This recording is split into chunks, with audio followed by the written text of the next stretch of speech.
see whether or not he can do the deed this time against the Porsche. Certainly having a short start gives him an advantage.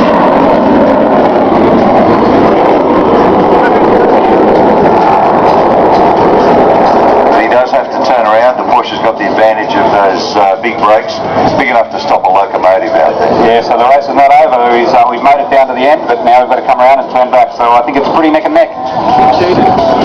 Tell you what, if that's neck and neck, I'm a giraffe. I think I'm going to break even at the end of it. The Porsche, clear winner from the standing start, but now for Hawk, a comprehensive winner.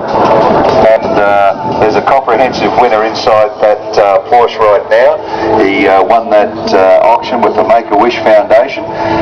Considerable amount of money went off to them to help look after Kitty's wishes. So certainly